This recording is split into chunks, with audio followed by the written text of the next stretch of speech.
So how do you actually teach a feeling? I mean, not just the word for it, but the whole weight and texture of an emotion. And get this, how do you do it in just 30 seconds? Well, today we're going to unpack a really brilliant way to do exactly that.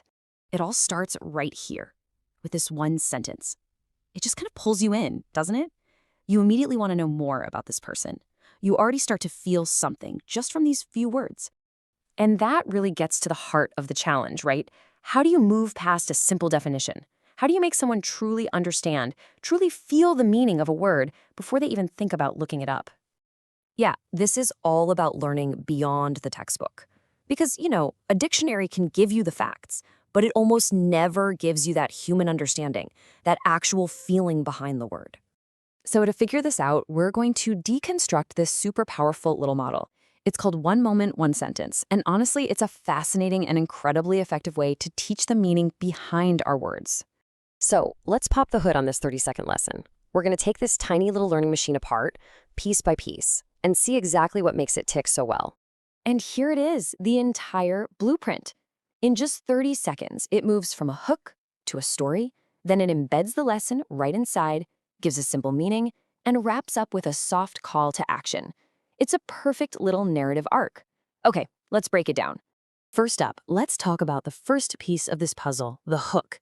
The key here, and this is so important, is to just forget the word for a minute and start completely with a feeling. So those first 12 seconds are all about creating an emotional connection. There are no definitions, no grammar rules, nothing like that. It's just pure, relatable human emotion. And we're back to this line, it's so powerful. By starting in media res, which is just a fancy way of saying right in the middle of the action, it just sparks immediate curiosity. We don't know who he is, we don't know where he's going, we're just dropped right into his emotional world. This is the technique in a nutshell. The opening isn't just describing a scene, it's establishing a mood. You feel the weight of his silence, his fatigue, and that empathy, that's the foundation for the entire lesson. Then you get this. The dialogue here is absolutely crucial. It creates this little moment of suspense. We're all leaning in, right? We're waiting to hear what he's going to say. The stage is perfectly set for what comes next. Okay, now for the main event. This is the core of the technique, embedding the actual lesson directly inside that story that we're now totally invested in.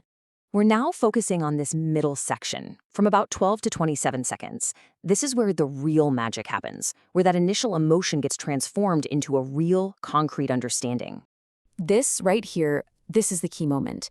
Instead of just giving you the new phrase, it first shows you what not to say.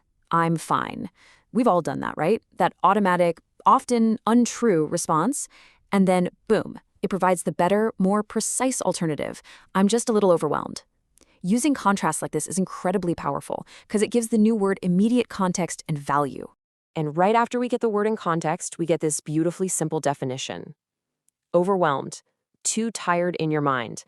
It's not some clunky academic thing. It's a feeling-based explanation that ties directly back to that mood from the very beginning. So the big takeaway is this sequence. It's always context first, then the definition. The learner actually feels what overwhelmed means from the story before they're even told the word. The definition just confirms what they already intuitively get. It's brilliant. So let's pull all these pieces together. What makes this tiny lesson so effective? And how can we make sure the learning actually sticks?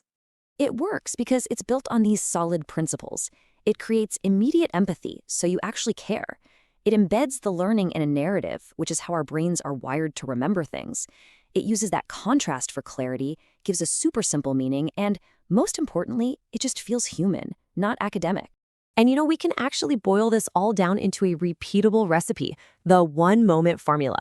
Step 1, hook them with an emotional story. Step 2, embed the lesson right inside that story.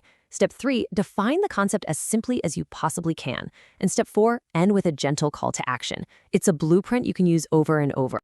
And here's the big idea. This isn't just about learning a language. It's really a blueprint for effective communication in general. I mean, think about any complex idea you need to explain, a business strategy, a scientific concept. This model can apply. Which kind of leaves us with this final thought. Where else in your world could a 30-second story be way more powerful, more memorable, and more effective than a 30-minute lecture? Something to think about.